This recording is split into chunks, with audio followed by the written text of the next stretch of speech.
Welcome to Flat Earth Debate Live. I'm your host, Nathan Oakley, and if you are new to this channel, or you've not done so already, then be sure to subscribe, hit the bell notification icon, and join button if you'd like to become a Nathan Oakley 1980 channel member and keep up to date with the Flat Earth Debate. If you would like to support the channel, there is a super chat that runs alongside each of these shows while they are live, and there's also a Ko-Fi, Patreon, crypto, and thanks button in the info box below the video. Most importantly, if you'd like to join the discussion, simply mute the page you are currently watching, then click the link in the info box below this video to join the panel and express your views on the nature of Earth. If you do join, please don't swear. If you do, you'll be ejected, and if you are, please don't try to rejoin the stream using sock accounts. You'll be warmly welcomed back on the next stream. Please also share the show on social media. Sharing the show obviously increases the live audience, but this in turn increases the chances of a more diverse panel, so please share the show on Facebook and X. Now we are joined by Refracted Curvature and Neil, together with a whole bunch of people in Flat Earth Debate Discord, so welcome one and all. Good morning, everyone. Good afternoon. Morning. Good morning, good afternoon. We've got a couple of things on the books for today. We do have the extended Danny Faulkner, or was it a different guy? I forget. Discussion that we're going to cover. There's a few clips that we didn't cover at the end of Thursday. Jason. Who is it? Jason Whistle. Jason Whistle. That's the guy. Okay, we covered him last Thursday before we went into the politics server on Friday, so check out either of those two. We'll get to those a bit later. But there's a discussion that we've been having in the pre-show, which we will come back to prior to that, which may take us through the whole live show. We'll see how we get on. But I'm going to ask a couple of housekeeping questions just to keep them on the agenda, so to speak. Right. Any evidence of the distance to the sun?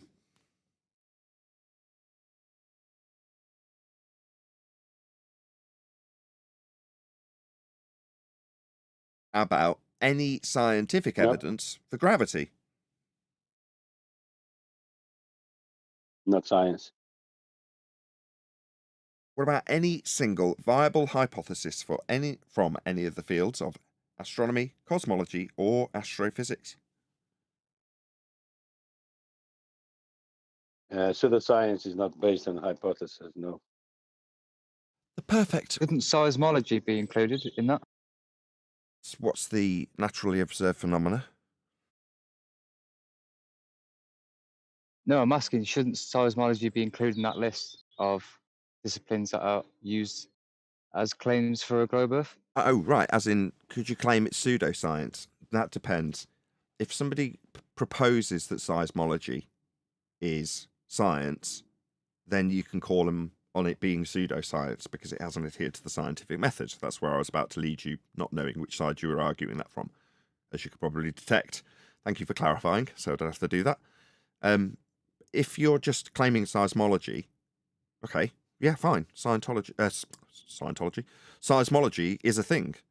As long as you're not claiming something outside of its purview, that would be scientific endeavours and cause and effect reasoning and hypothesis construction, of which it has none, then you're fine. It's part of the sorry, chemo every time. It's that sword that's offered up once you understand what science is, and if you haven't quite understood how to yield that sword, you're going to swing it around and take one of your own arms off. So asking somebody for their scientific prediction or hypothesis or independent or dependent variable simply because they've said a word like seismology, it's like, did they claim it was science? Because if not, why are you asking? It's like, you take it at face value. Not all claims are. Well, when you being type proposed as science. seismology in online, every article will tell you how it's a scientific discipline, and it's referred to a lot. I'm just wondering why it's not part of a list. Then yeah, where you ask for viable hypotheses. Absolutely. The definition of pseudoscience is a non-adherence to the scientific method. This is a little bit paraphrased, but in essence, a non-adherence to the scientific method when claiming something is science is by definition pseudoscience. So if something says this is a scientific endeavour, okay, fine. You just need to search that web page for the words independent variable or dependent variable. And if they don't appear, then it's not science. Because it will be absolutely without question, including those two things, because it's your cause and your effect, if it's science. But if they're not, then you can immediately call foul and say this is just pseudoscience. And if they say, no, of course seismology is a science, like I just did, right? What was the naturally observed phenomena? Okay, great. What was the presumed cause of that effect? Right, so the suppositional statement was if this presumed cause of the effect, then whatever you claim is the phenomena in seismology, and the null, if whatever you presume is the cause of the effect, and whatever you're describing is the effect in seismology. What was the experiment? What was it called? How many people validated it? Let's have a look at this science. Oh, well, there wasn't one. We just read this data off when the event happened. Oh, okay. Well, that's step one achieved, maybe. You know, that's not science. Well, a lot of times in those journals, they'll confuse the hypothesis for an explanation and say the phenomenon was the earthquake and the cause was the tectonic plates. So if tectonic plates, then earthquakes. Yeah, if you exclude what offers empiricism to the methodology, which is the null and alternative hypothesis side by side, the empiricism that science offers comes out of the fact that you have a contradictory statement in the prediction. So you actually have two statements. And what John has just described is what is known as an alternative hypothesis, as a statement of truth. So if I say, if A, then B, I can rephrase it with a different intonation. If A, then B! So you go, well, therefore B? If A? Yeah. All right. No. That's a suppositional statement because it goes alongside a null in a scientific prediction. The suppositional statement is contrasted by the contrapositive statement. That is, if A, not B. Now, those two run concurrently in the hypothesis, if you're going to call it a scientific prediction. So you have an alternative. I think this will cause that, but I also think this won't cause that. Well, you can't have it both ways. Yeah, so we're going to have to actually validate which one's true. And only one will be true. Either A will cause B, or A will not cause B. And upon varying A, you can see if it causes B or does not cause B. And upon variation, one or other statement will be proven. That is, in essence, why you can describe the scientific method as an empirical method. Once you have a validatable hypothesis, if A then B and null, also known as zero difference result, if A not B, only one can be proven and one will be proven. So you're always proving something if you follow this method. It's very powerful. You can say, I've got an empirical method of proving things. Therefore, when you know that, you can take the words that mean empirical method of proving things, that's science, and ascribe it to just looking at something happen, and ascribe it a description, also known as a suppositional statement, if A then B. So you see something happen, and go, well, if A, then that B will happen. Seismology, tectonic plates. Well, have you validated tectonic plates? No. Have you varied tectonic plates that you haven't validated? No. So how do you know it will cause the effect? Well, because if A, then B, it's my explanation. No, in science, that's a suppositional predictive statement with the antithesis running alongside. If you're going to call it science, it's very, very specific. But that's not what they do if they want to con you. They'll take this hyper-specific methodology and take one aspect of it, or maybe two, observe phenomena and suppositional statement without the null, and call that science. Because they have got something to watch in nature, something's definitely happening, and here's my explanation for it. Like, no, that's not how science works. You suppose the cause and vary the cause to see if the cause does actually induce the effect. That's science. That's what drives our technological advancements. Okay, why are we discussing this? Why has this all been brought up on the live stream? Why have we gone to the, or why have I gone to the effort of labouring that point with obviously primed questions from the panel and Discord? Well, because there's excuse me, a poison in the flat earth community, a lingering stench of argument that needs propping up in the form of gravity for the globe side of the discussion. And part of flat Earth has an adherence to this notion, incorrect notion, that we have a downward bias. Now, this notion is then propped up as a potential advancement in technology, future-based, and a potential answer where you are left with a quote-unquote void, excuse the pun, after relinquishing yourself of a heliocentric belief. And that poison is ether. And it's been suggested that this has been discussed over on Globebusters. I think we were discussing that initially in the pre-show. Neil explained that without mentioning our names, it's been suggested that we have suggested that you shouldn't be talking about this. Now, while that hasn't been explicitly stated until now, I would absolutely, without question, suggest to anybody who is peddling ether, regardless if they are flat earthers or not, that it is nonsense, unprovable, definitely not scientific, has no validation, has no observed phenomena, definitely won't fit into science, and yet is peddled as such.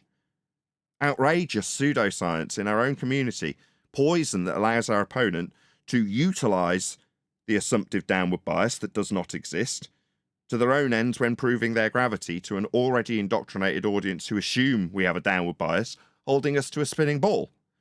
So when us on the Flat Earthers peddle this garbage, useful for them, they get a perceived win even if they lose. Furthermore, it is very easy to overcome their arguments when they actually put forth their very sparse evidence for their claims of ether, which are invalid and unvalidatable. So we just end up looking like idiots when we could be very, very easily winning all the arguments moving forward into 2024. The last 10 years has given us enough armoury to absolutely destroy globe believers if we choose to do so, with a positive, proactive foot forward telling them how Earth's measured for their globe belief.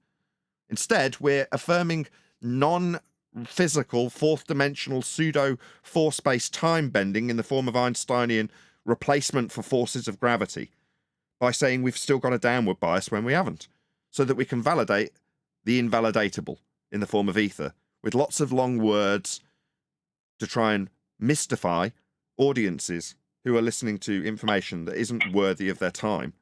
And it's poison.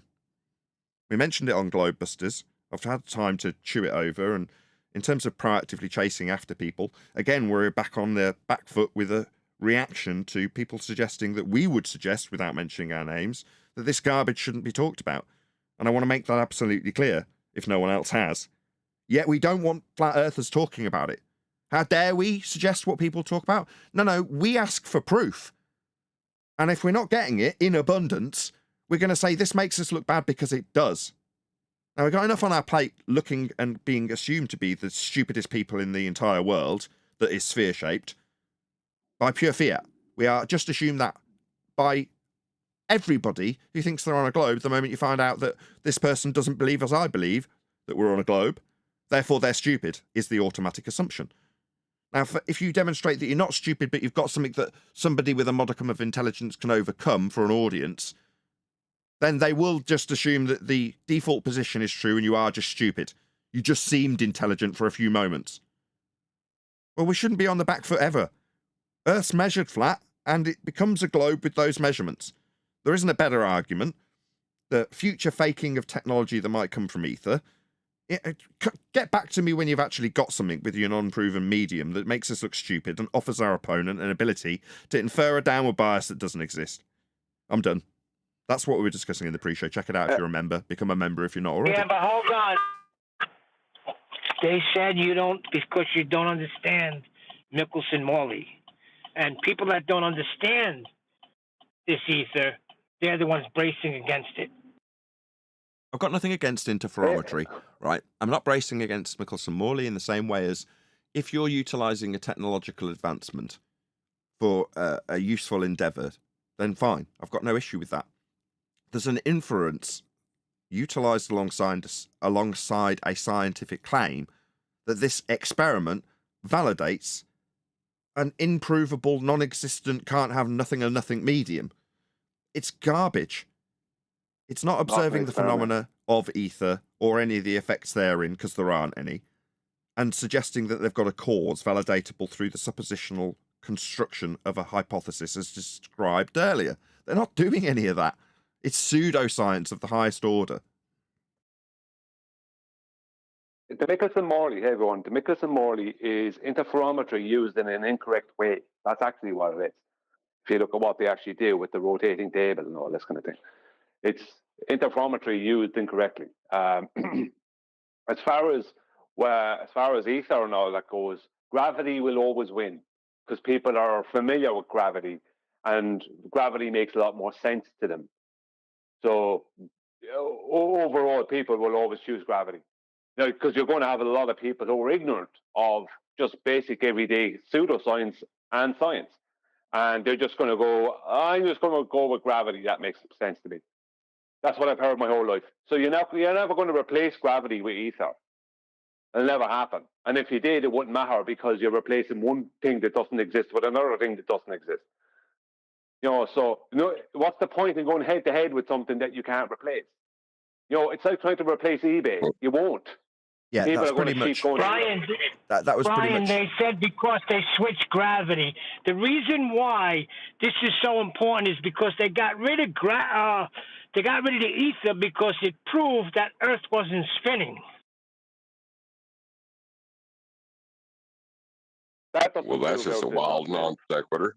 I just That's want a to point out wild non that sequitur. like minds think alike, or great minds think alike. So before Brian got here, that was pretty much exactly what John had said in the pre-show. Would you not agree, John? It was just a different person saying the same exact thing in a completely different way. But you and Brian basically said the same thing.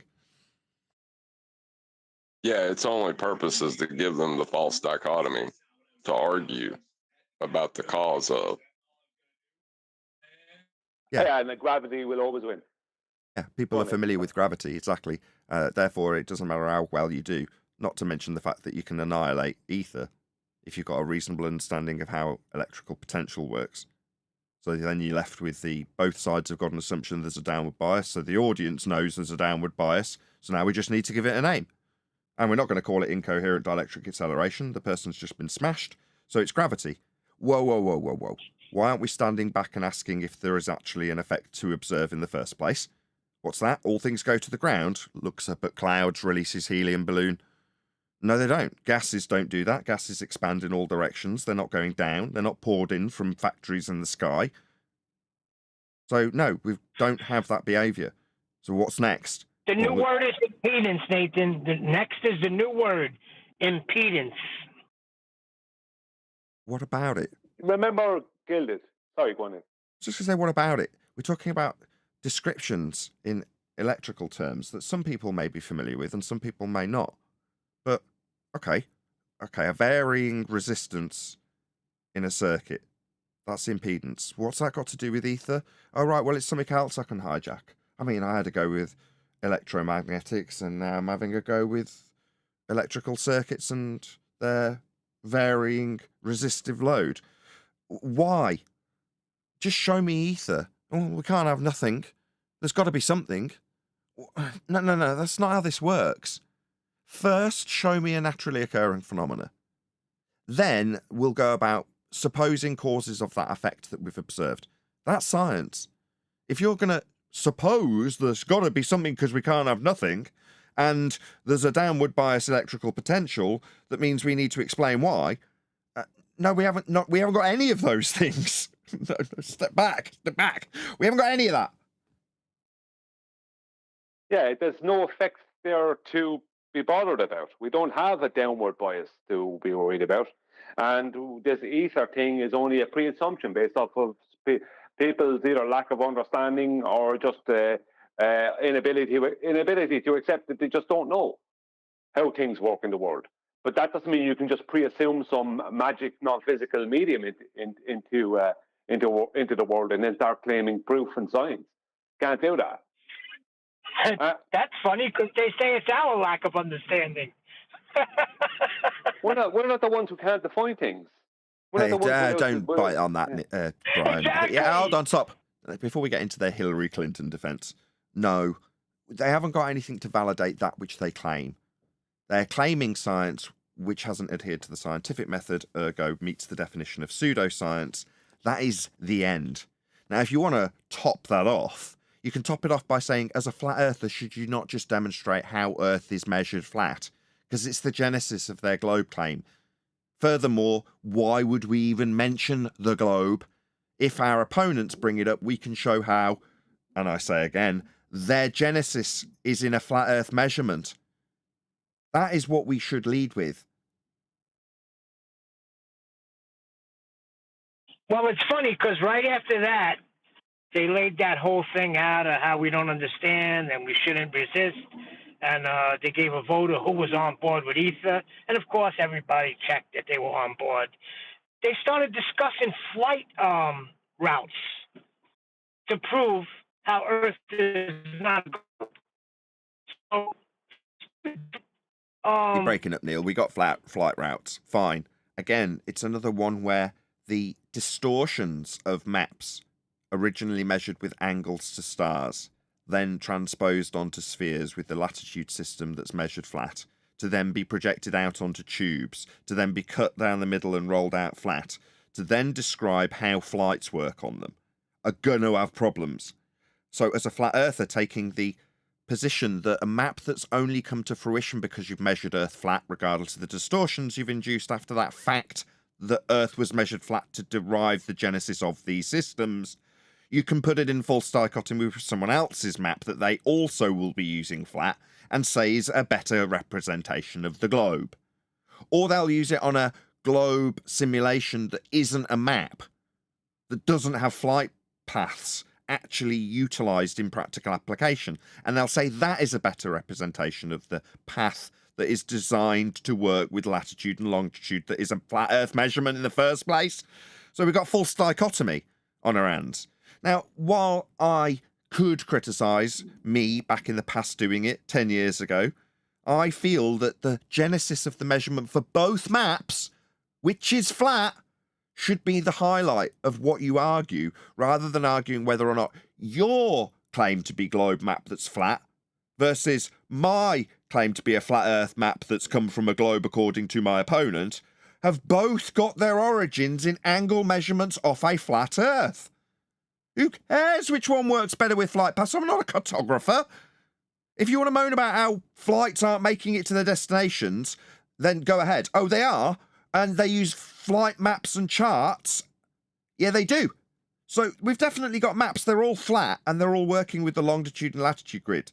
They're all working with time and the sun and the way it's been projected and plotted, and the way the maps have been developed with a Polaris-centric system measured off a flat plane. For both sides of this argument, regardless of which map or model in simulation the globe uses, and regardless of which map or model you use a flat earther, both are flat Earth. They both have their origins in the same measurements. But what we should critique, whether or not our opponents have got a good justification for talking about how flat flight maps work versus how globe flight paths work. No, it's silly. We're stacking up two flat Earths in false dichotomy. And what if the opponent seems to be really well sorted out on their globe projection that's come from flat Earth angles to give them latitude and longitude?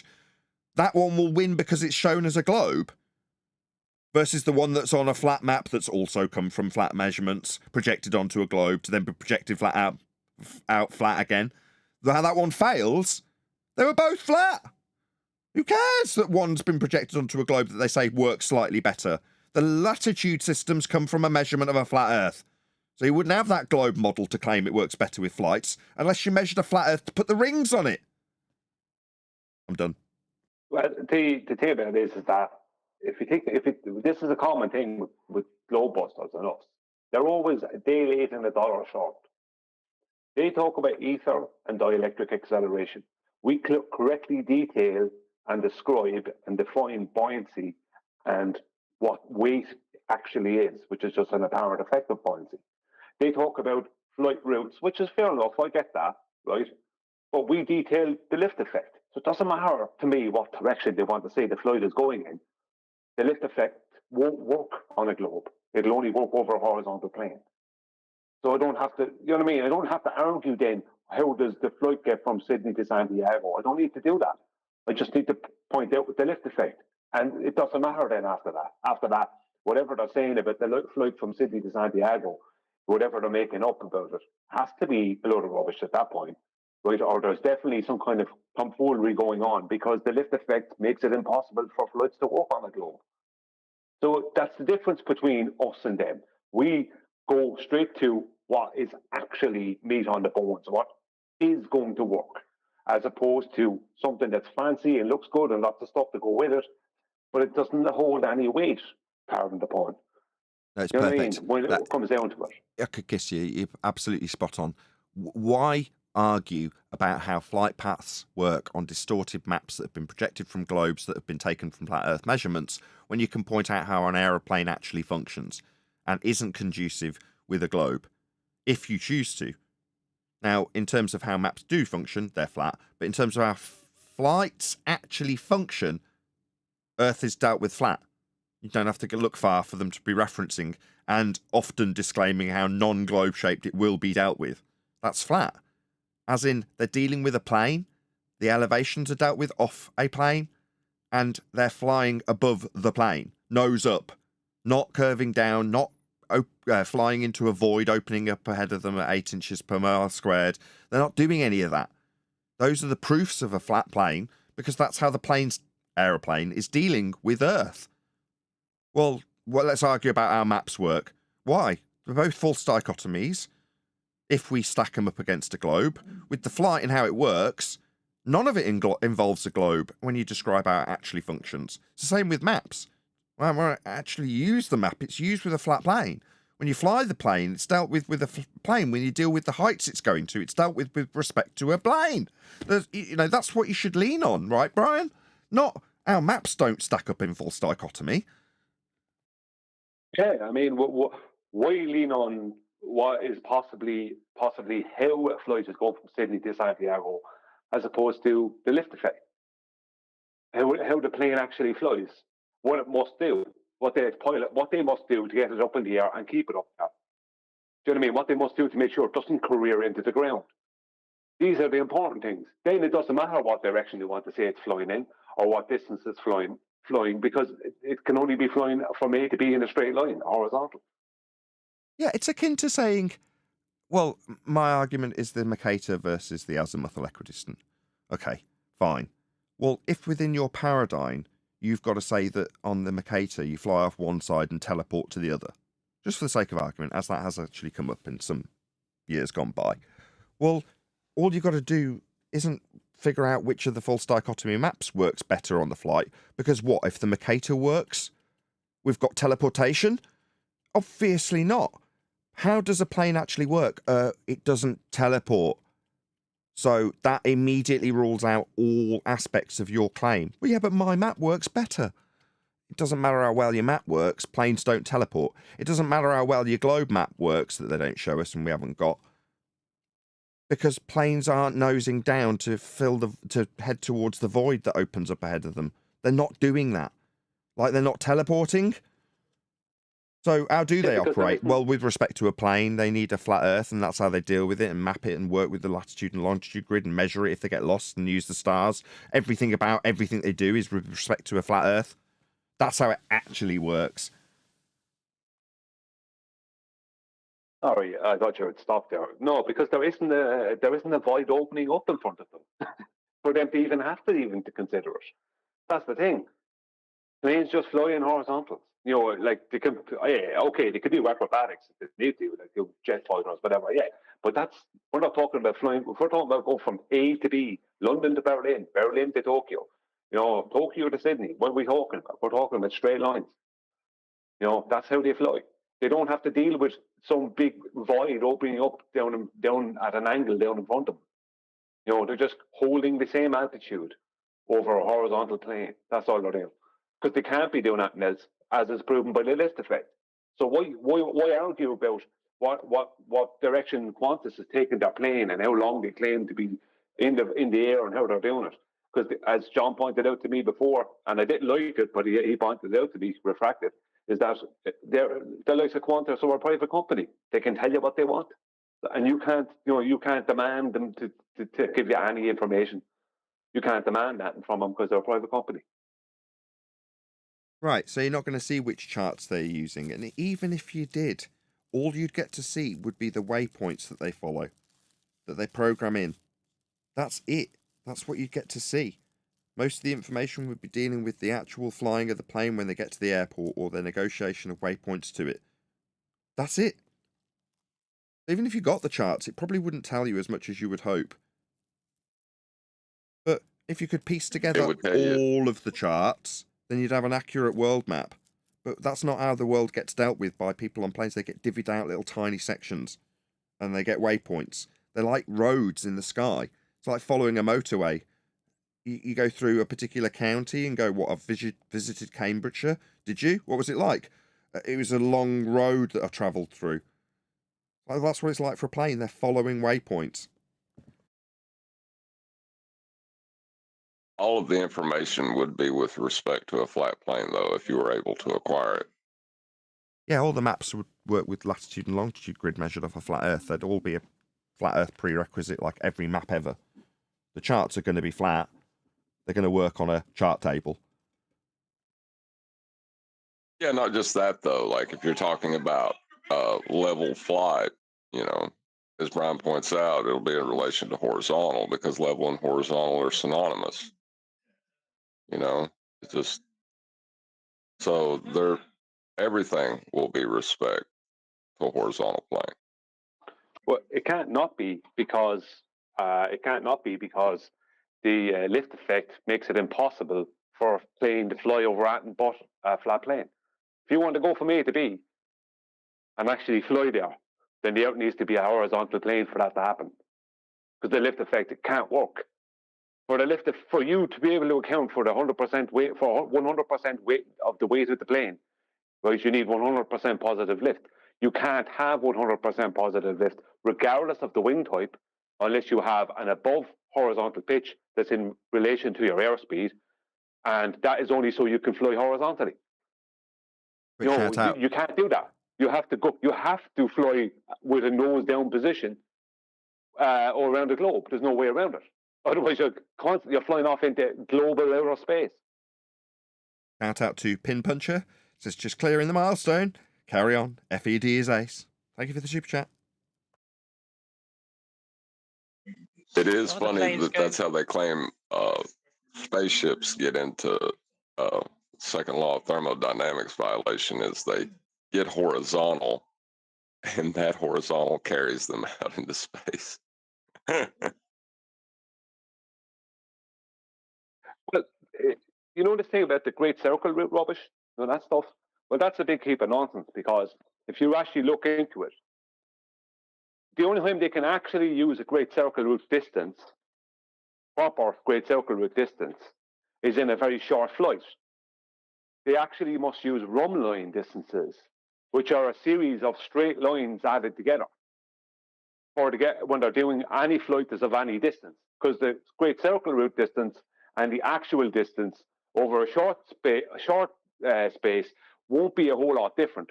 But if you're talking about an international flight from LA to Santiago or LA to London or that kind of thing, then they actually use rhumb lines, a series of rhumb lines, because the circle route distance is actually not going to match it all the time.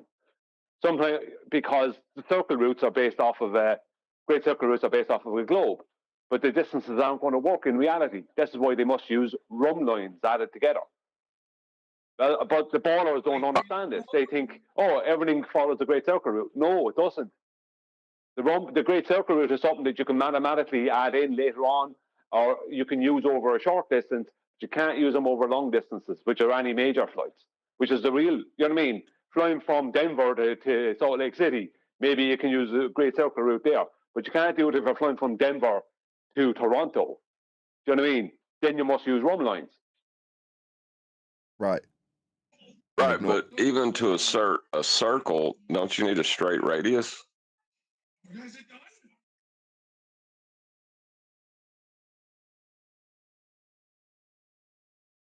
Brian, across the distance. Well, you need, for a Great Circle, you need a measured radius. And radius is always a straight line. That's what you need. But there isn't such a thing. See, they're just pre-assuming. The Great Circle routes are a pre-assumption. There's no evidence that Great Circle routes are even circles. They can't even prove that much. Never mind whether they fit with reality all the time. Right, but they would be circles on a flat plane, not on a globe. No, the Great So if the Circle planes routes are going east to no, west, then if the planes are going east to west, they're not going in a straight line, then are they? yeah, they are. Great Circle routes would be presumed to be a circle of No, on the flat made Earth. up of On the flat Earth. two longitude lines, John. Quick shout out That's to. On the he's flat Earth, asking- they're One not second, going guys, straight, please. are they? Well, quick shout out to DALA. It says, Bev, just shush. Please, you're annoying. Neil, you were right. Last night, Witsit always water down FE when he brings up ether in debate. Peace to 10th. Thank you for the super chat. On a flat Earth, the planes aren't going straight east to west, are they? On a flat Yeah, Earth. East to west in the Planes compass don't- planes rose don't or fly east to long west on the latitude. map? Hold on. Planes don't fly following a latitude line. Before we move on to that, right? We accept that planes fly on a plane, right? They're nose up. They're not following any curvature. We accept that, right? I just want to point out to the audience that in order to sit at this table and have this debate in terms of how you ascribe, that's what's his name? The guy that was just talking. Elderbear. Elderbev. Elderbev. Or Elderbear. It's not very helpful, Neil. Come on. You know I'm good for the show. We have a prerequisite. We both must accept that we're flying with respect to a plane, regardless of how we describe how we turn left or right or go straight in this instance. I'm not going to influence the debate that you're about to have with Brian, but for us, you and I, or you and Brian, to have the discussion, you both must accept that Earth is being flown upon flat, right?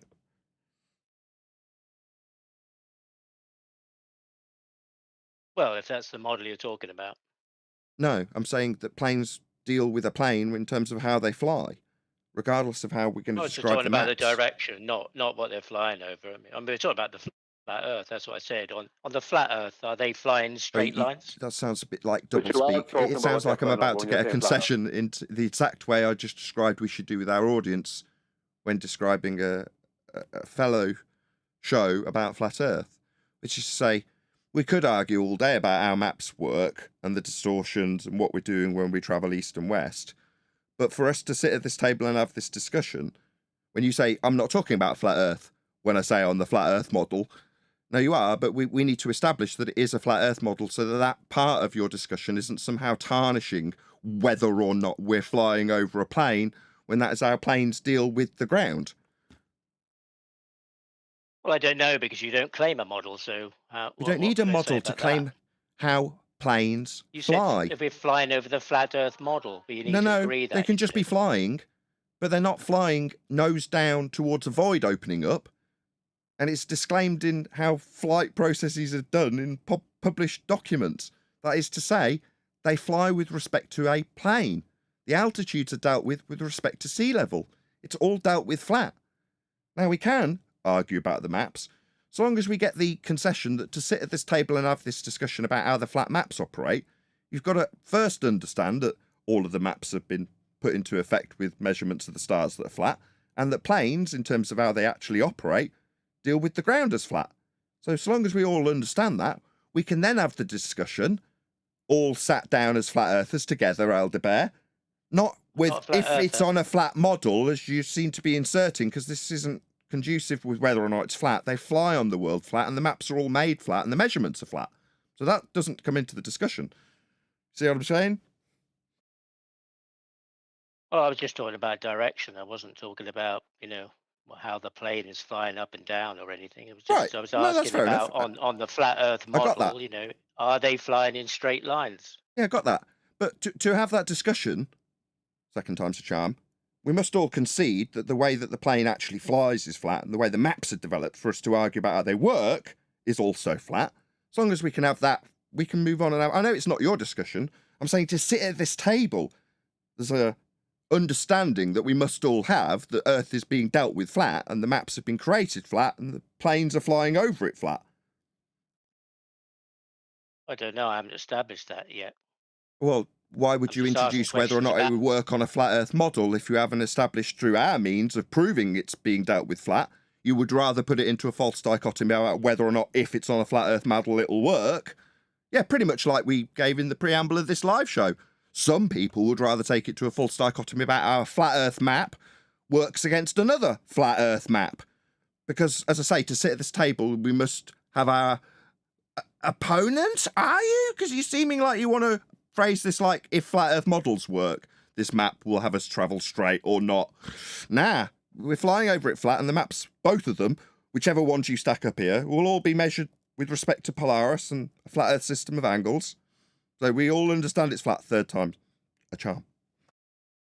What do you mean both maps? Which one? What do you mean? Any, all. You say that? If we're losing latitude, we're going to be dealing with an angle-based system from Polaris that's measured flat. So it doesn't matter which maps, any of them, if we stack them up and say our flights might work on them.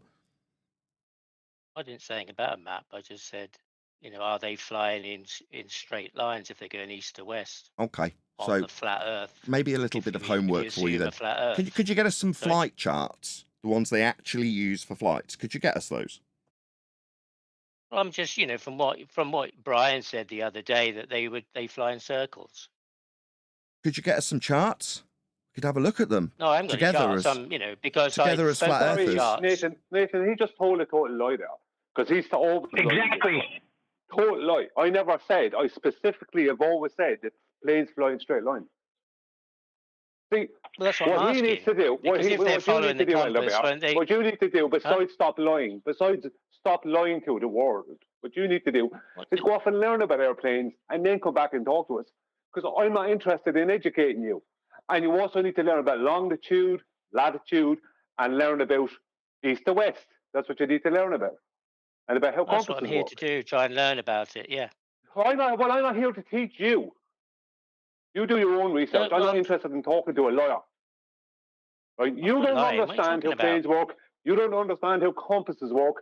And when you're shown to be wrong in what you do think you know about them, you don't concede. You even try to lie your way out of conceding. So no humility. I'm not interested in talking to you. You're a lawyer. We had a discussion about whether the cardinal directions are perpendicular or not. No, we had a discussion about how you didn't know what you were talking about. And I showed how you didn't know what you're talking about. I know. Well, you said they are locally. There was no cardinal directions. There was only one cardinal direction, not directions. Yes. You scolded me on that, and you said that so the latitude lines are north-south, are they? Got that correct? That's what happened. I knew you came in here and just told a total lie. And the longitude lines are concentric circles. You just told a lie. You are not good for any show, right? Why did I lie? What do you mean? You think you have knowledge that you don't have. Go off and learn about airplanes and how they fly and what they do, and then come back. No, that's what I'm just asking, Brian. Calm down. You said you're not. You said latitude. I won't be teaching you anything. I won't be calming down, and I won't be talking to lawyers, and I won't be teaching lawyers anything. Okay. Lawyers can go off and do their own research and stop wasting people's time with their lies. I don't mind. I'm not wasting time. like I say, you said latitude, and I think you meant longitude. So I just want to clarify that latitude is the north-south line. I want to clarify that you understand that the measurement itself requires Earth to be flat. Do you understand that? What measurement is that? Latitude and longitude. Well, you talked about latitude measures the Earth flat. I don't know how that works, but I'm talking about the relationship of latitude and longitude to each other. Well, then why? You don't know how it works. Go and learn. Because when I spoke to Brian, and I didn't ask you for an excuse of why you would now be giving us your questioning. You just declared you don't know how it works, but then you've got a question about how it works. Okay? Now, the way you're phrasing it is to challenge Brian on his understanding, though, isn't it? But you don't know how it works. I'm not done berating you. You're coming to Brian from a position of ignorance, combatively. And I'm saying it's unreasonable to come to Brian with a position of ignorance and challenge his understanding when you have self-confessed not gone and got one for yourself. That's unreasonable. Both you and Brian told me that if you head east or west, you go in a circle. Because those lines, the longitude lines, are concentric circles. No, That's what he said. That lines. Brian said that they are perpendicular locally. And when I said to Brian, well, if I face north... That's not what I said. Another lie, right? What did you say? You said they're locally. What I said to you you can treat them as perpendicular. Makes a tangent to a circle. That's what I said to you. You're not able, even when I did try and help you with something, you weren't able to take it in. Or if you were, you must misrepresent it. Why? Why are you here? Why do you think I want to talk to you? At the moment, Brian, you are talking to me. He's seeming, you are talking or trying to attempt to seem relatively, what's the word? He's pretending to be ignorant, right? No, he's not pretending to be ignorant. He's pretending to have the discussion. He has a point.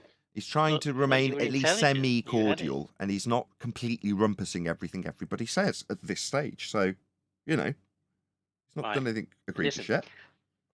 The other day I said to Brian, if I'm facing north and I turn on my spot through 90 degrees and to face west, Nathan pulled me up and said, how did you get that angle? Yeah, that's a tangent. That's a tangent. Yeah, because where the latitude... On the point. Because you're making a tangent where the latitude to a circle of latitude. Yeah. So you're saying he's not talking through me when I tried to tell him, and he's talking straight through me. So you're wrong. I understood. So there is a tangent there. So what did I say? One line. What did I say?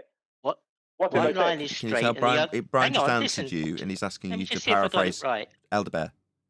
He answered you. I need to be clear. Could you call me a liar if I say? I'll try again. You're doing Bev's trick. Seems like you picked this up from Bev. I'll try again. Third time. All right, Brian. I'll try again. Sorry, Brian. Yeah, now Brian. you're doing Rumpus's trick, thanking Brian repeatedly me through my fourth attempt to Bev and, remove him. He's become an asshole. He's instantly become an asshole because he can tell he's cornered. Asshole? You're going to let me finish the fifth attempt, asshole, or are you going to get removed? Choice is yours. Fifth attempt, or you get removed if you talk again through the middle of me. Brian's trying to get clarity on that which you rumpused and talked through, because he specifically detailed the answer to your question about the tangency. But you didn't listen, so he's seeking clarity on that which you've rumpused. It's a tactic people who lose employ when it comes to a question they don't want to answer because it's devastating to them. Better to talk through the question, because then the question hasn't really come. So I can carry on jabbering because I haven't had to listen to it. Now, Brian's pointing that out while you incessantly go, oh, go on, Brian, go on, Brian. You've got your little tactics from me saying, oh, he seems to be reasonably affable. He seems to be amiable. He seems to be like he wants to learn. No, that's immediately descended into tactics, hasn't it? With you yammering through the top of things you've asked for an answer to while you're getting the answer. Brian's sick of it. Now, I wanted this to reach a conclusion where Brian's absolutely justified in that which he already knows for today's audience.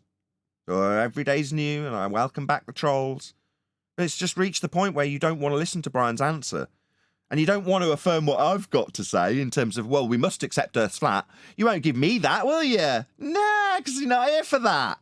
Argue within the false dichotomy of flat Earth versus flat Earth and how it won't work flat. That's what he's here for. He's got his little MO. And any time anything comes that's devastating, north, south, east, west, you say, what's something that's going to only work with respect to a flat Earth, that we must accept to describe these cardinal directions, as you'll describe them. We accept Earth's flat. Zero. I won't get anything out of you, Ed the Bear. But what you will do is rumpus anything that makes you look stupid by jabbering through it. And Brian's sick of it. Yeah? He's only put it up with it because he knows I'm eventually going to step in, or I hope he'll assume that I'll eventually do what I've just done. Over to you, Brian. Feel free to give the audience, now there's been about 5 minutes of guff from me, justifying why you said, no, I don't want to talk to you. Yeah, well, I mean, I don't want to talk to Elder Bear because Elder Bear has proven himself to be dishonest. He proved himself to be dishonest twice in one day. So what is there to gain from someone who is dishonest? That means anything they ever say, anything that Elder Bear says from that particular day, which is like it was last Monday or Tuesday onwards, then everything that Elder Bear says from here on in, for me, is a potential lie. So nothing Elder Bear says holds any weight with me, so why would I want to spend time talking to him? He's not even able to represent what I actually did say to him. And I said it to him in good faith. I tried to, correct him on something, and I tried several times to help him out with different things, but he proved himself to be not interested in learning anything. He just thinks he has a point. He thinks that we're stupid, and I'm really stupid because he continually lies, and that that you can get through life basically treating people like dirt. No. Just before you hold on, before you appeal to his personal motivation against other people, his motive was made clear at the point that he said, on a flat Earth model, are we doing X? The moment he said that, you're like, that's what you're here for, right? You need to stack this up. And it's just beautiful that it happened.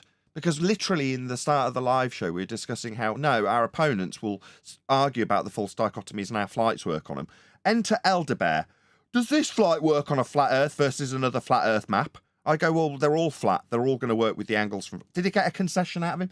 No, because it later disclosed on a flat Earth model, how will this work? Because he wants to... What's the word? I never said that. You asked how a flat Earth model would work. I never said that. You asked how a flat Earth model worked. I've got it recorded and live streamed.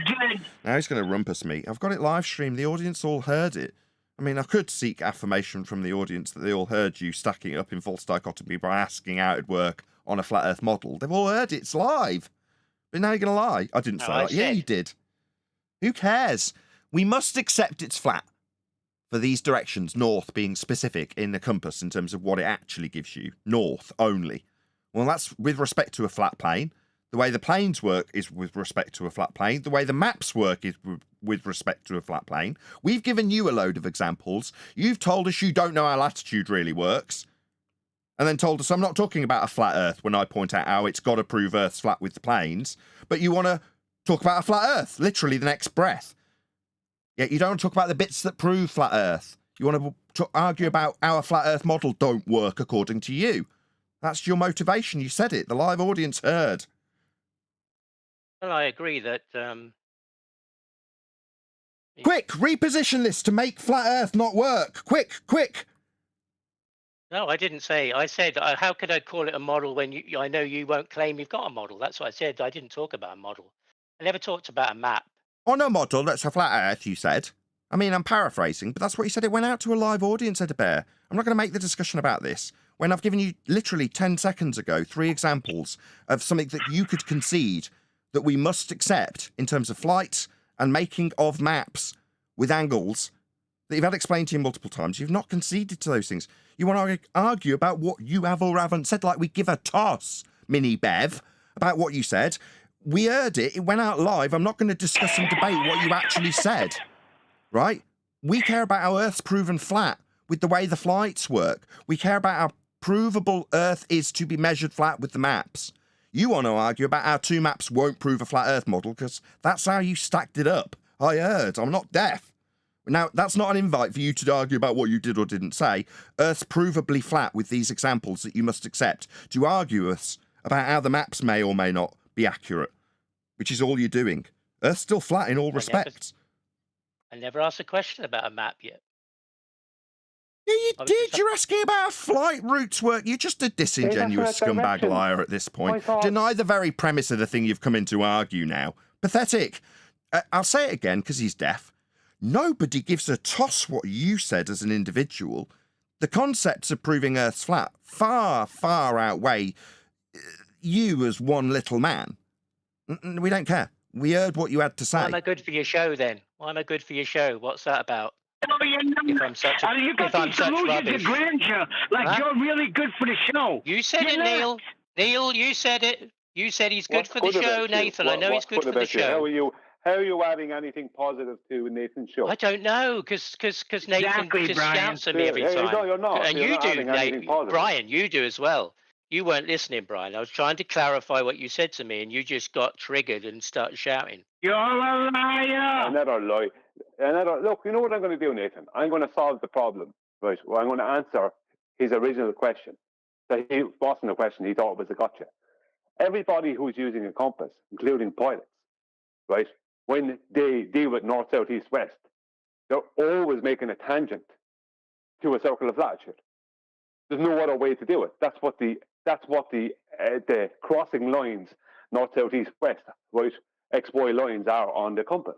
You're making a tangent, whether you're in a boat, whether you're on land, whether you're in a plane. You're making a tangent to a circle of latitude. So always a tangent. So east and west are only one. They're always like 90 degrees from north at that point. It's not like you can just fly in a straight line and expect to continue following a circle of latitude. But that's not what pilots do. Pilots and planes, they don't fly in circles of latitude. They don't follow circles of latitude. The straight line to the curve You have to line. level a to Los compass. Angeles, or they start following a circle of latitude? No, they fly in a straight line. But they will be referencing the latitude, but they'll be flying in a straight line. Problem solved. Latitude You do have to longitude level a is compass, straight though, right, line Brian? meeting a curved line. Is that correct? Edinburgh, then John. Where latitude meets longitude, where they cross, it's a straight line crossing a curved line. Is that correct? That's correct, yes. At that point. Okay, Go ahead, John. so Hold on just 1 second, that's the Edinburgh. question. Just So 1 second, Edinburgh. Go ahead, John. You have to level a compass, which means the compass is with respect to a horizontal plane. What the hell is your point? Yeah, I tried to get him to concede to Well, that earlier. Can we it's get all that about from the you? compass. We're I think talking we've about the given- latitude and longitude. So Not the we're compass. talking about directions Yet. that you talked about crossing in terms of pointing towards north and curves, crossing those lines drawn out from north. North, that you'll use a compass for. Now, Brian has been very cordial and given you quite a lot. I'd just like you to concede to John's point. Also, my point that I made twice earlier, you didn't concede to it. Could you I wasn't talking acknowledge about the compass. John's point, please? What was John's point again? That's a bit No, that's brilliant. confused. Can you repeat your point, John? That'd be wonderful. You have to level a compass, therefore a level is with respect to a horizontal plane. And what does that difference does that make? And that means you're done. No, because you said the cardinal points weren't perpendicular to each other on the compass. So, that's the part I'm talking about. John didn't mention anything other than it being On the levels. compass, No, that's what I'm one talking to said- no one Brian said about. that on the He compass. No one rumpused said on in the with that. I compass. don't know No what one it's said got on to the do with No, he it. didn't rumpus it in with anything. I invited him to put a point to you, same point I'd put to you twice prior. You haven't acknowledged it. Yes, you need to No, hold he's it. actually just. But you could strong-armed also. it there. He says. He you said. could also So he said something about we're saying something about the compass is not. Is not perpendicular on the compass. No one said it wasn't perpendicular on the compass. We No. all actually made a point of stating. I was very specific about stating. I know you. That's what I'm that trying it to is get to, perpendicular on Brian. the But compass, everybody's so trying to there's make it a point. confusing. That will be a tangent to a circle of latitude. At a point.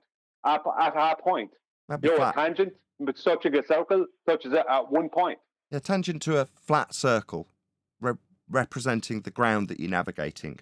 It's all flat. I mean, we're dealing with Earth as a flat plane. Maybe you'll concede to it phrased that way. Will we get anything out of you, Bev? Edinburgh? Sorry, Brian. Adam. Nathan. People know who I am. Yeah? You are an insignificant nothing, Edinburgh. Just a carbon copy of some other prick called Bev. Yeah? It doesn't work when you do it. Really. When you do it, people empathise with me because they've heard Bev, they've heard you, and you're basically a carbon copy of him. Meanwhile, with respect to a flat plane, we're talking about directions. We're not getting anything out of you in concession. Yeah? I've put it to you in 5 different ways. John and Brian have put it to you in terms of how planes work, how compasses work, how maps work. But you're not here to concede to any of our points, are you? You're digging up little things that you can use as gotchas later against Brian. That's all you're here for. Not at No, all. that's what he pointed to When start, Brian's Nathan. talking, you don't have control of the noise gate. That's the problem. So you don't want it to happen. Brian. At the start, Nathan. So- At the start, Nathan. Hang on, that's what Brian. he Just a tried. second. Just let me clarify, Brian. I don't want you to call me Right, it's a liar. fighting the noise gate. He's figured out how my desk works, and he's going, if I can keep talking, I can keep the gate open. He thinks okay. Yeah, you have figured out how my desk works. Yeah, you can successfully rumpus. He can successfully rumpus you, Brian. He's figured out how my gate works. Clever. You said I was a liar, Brian. I'm just trying to clarify something with you. Yeah, you are a liar. A proven liar. He thought that when he could bring up flights going east to west, he thought that he had a gotcha, not realising that the same rules apply to the pilot as will apply to the navigator at the sea or on the land. Not realising the compass is the compass. It's always making a tangent to a circle. That's what it's doing. Let's So just now he has to rewind a little reposition bit. it, and he's trying to talk to me now. He's trying to reposition his position because he realises his position was the Hebrew rubbish. No, not at all. Nothing to do with that. Elder Bear, listen, though. go away. You Just for the audience, sorry, Let's Brian and rewind. Edda Bear, I'm really sorry. That's what you are. Just Nobody, sorry, just for a anything second. You say Just holds stop, zero weight stop, with anybody stop, ever. stop, Brian. Got to be able to You take did say that the other day. Edda You Bear speak and to me Brian, again, but here please, you can are you stop speaking for a to me. moment? Just for a moment. Just so the audience knows what's going on, because I've just used a few technical terms, and so has Edda How's Bear. the numbers? Have you got more viewers now? Thank you. Do you mind? Yeah. So what Edda Bear's figured out is that in the gaps, what he's actually doing is talking the whole time Brian's talking. But the moment Brian takes a breath, the gate opens and Edda Bear comes blasting through. Brian reacts. Oh, he's trying to talk through me. What's actually happened is he's talking through them the entire time. Now, for the audience's benefit, the way you know that's happening is on screen, when you see Edda Bear's light flashing and Brian's talking, what that means is he's gated out of the conversation and just continued talking. And then when there's a gap, he'll come blasting through. Brian will assume he's only made that interjection at that point. But no, he's been talking the entire time through you, Brian. He's not listening to a single word you say, basically, is what I'm saying. I know that. I'm only talking out for the audience, Nathan. I don't care what Elder Bear hears or takes in or doesn't take in. He has an agenda.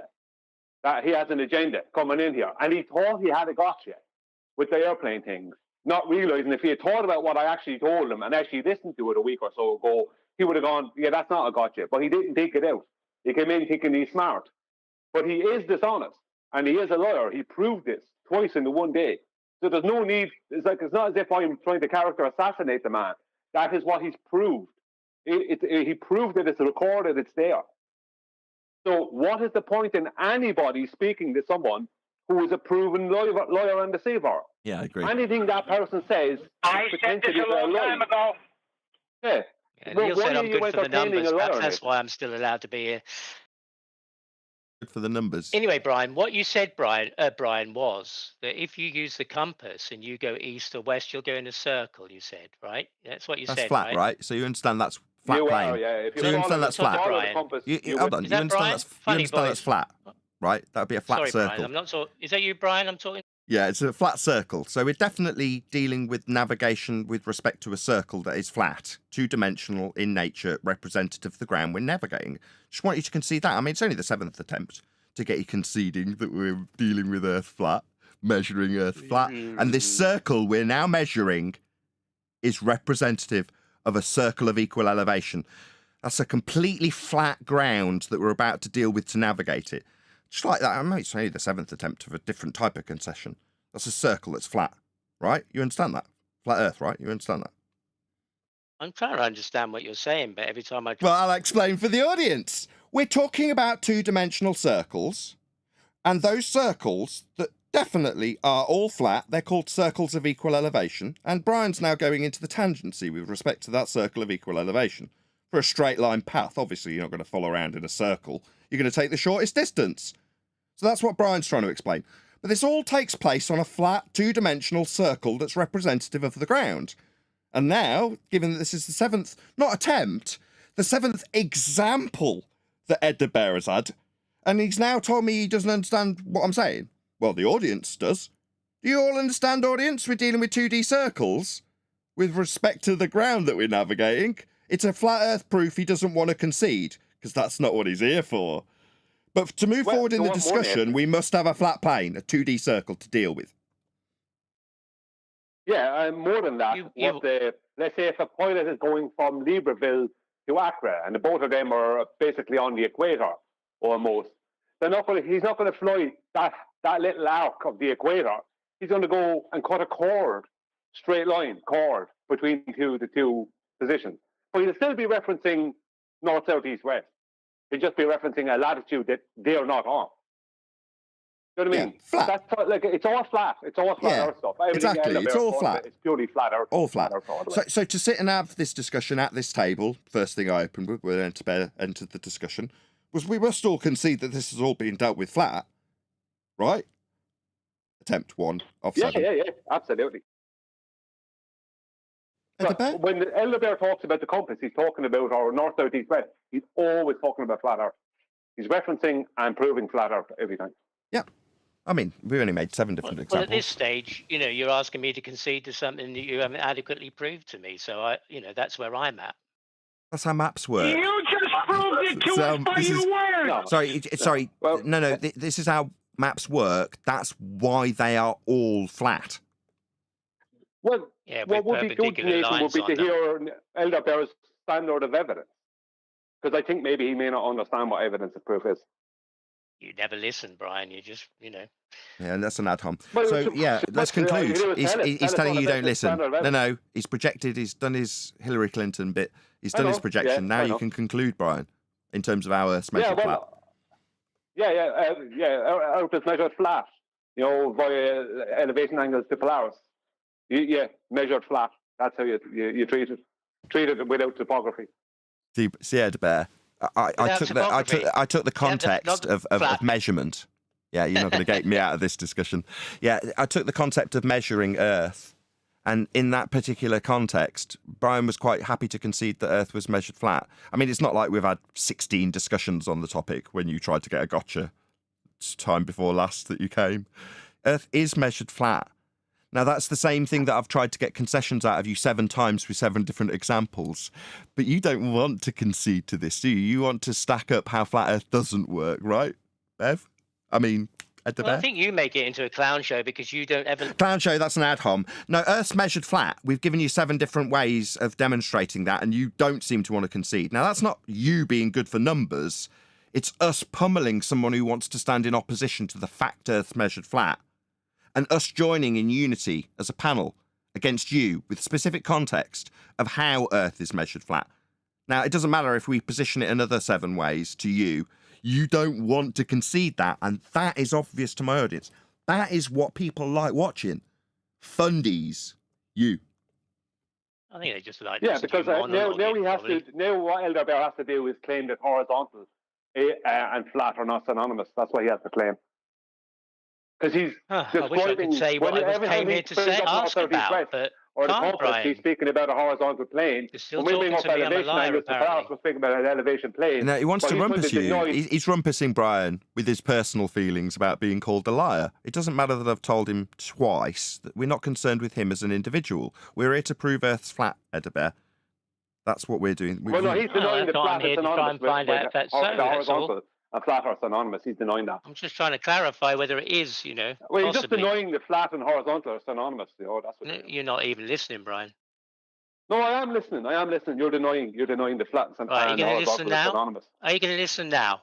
No. Will Will you concede that we're definitely dealing with Earth as a flat plane in all respects, all 7 examples? Because you haven't conceded that yet. Can we get that first? Well, Brian said it's flat. So we go immediately defer to what Brian's saying when I'm asking you, Edabear, as an individual, your personal opinion. You made it about your feelings and being called a liar. You concede and understand we must deal with Earth as a flat plane when we deal with these 2-dimensional circles, because that's how mapping works. The flat maps, that is, because they're all flat. That's how we deal with them. These are prerequisites. They're not debating points. You just don't want to concede to facts of 2-dimensional circles representing the plane that we exist on and navigate. Yeah, you don't want to concede to those things. I don't know why. 7 different examples hasn't got a concession out of you, but you want to ask about how Brian's going to deal with this. I'm asking you, Edabear, to concede that Earth's being dealt with and measured flat in these examples. All 7 of them. That's what we got. Can't do it. The audience knows, because I've told them on multiple occasions, how we will deal with Earth as a flat plane. Brian's gone through examples of how an aeroplane deals with Earth as a flat plane. John has gone through examples of latitude being examples that only work on a flat plane. I have gone through them, summarised them with you multiple times, Edabev. And you don't want to concede to that. Yeah, telling. Yeah, we'll get the opportunity, because of your denial of them and failure to concede any of these points, to reiterate them with more and more gusto. That's what my audience wants. They don't want to see you. Your delusions of grandeur are pathetic.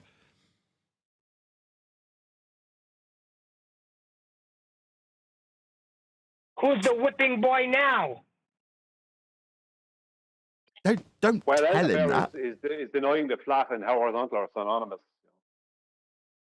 Because when we're referencing flat Earth elevation angles to Polaris, we're talking about a horizontal measurement. And Technically, you can call that measuring the Earth flat. You're going to get technical about it. You know? The same with airplanes. They're doing the same thing. Because no topography has been taken in, no elevations are taken into account. No elevations of the land topography taken into account. Now, Elderbear doesn't want to concede that, but yet he wants to talk about horizontal planes of the Earth all day long when he's talking about compasses and latitude and longitude and north, south, east, west. That's all based around a horizontal plane. But he doesn't want to concede that he's talking about a flat Earth. Yeah, they want to use the flat Earth, but they don't want to concede the fact that they're utilising the flat Earth. To quote refracted curvature, those guys need a flat Earth more than we do. But with that, I'm going to say if you are watching this on either Nathan Oakley 1980 or Nathan Oakley Premiering streams, then stay tuned, as there will be an after show to follow. Unfortunately, though, if you are watching this live, this is where we bid you farewell. So another massive thank you to all of you who smashed the super chat, liked, commented, shared, subscribed, joined as a Nathan Oakley 1980 channel member, and all that good stuff. Another massive thank you to today's Discord and G+ panels. I've been Nathan Oakley, and I will see you all in the next video.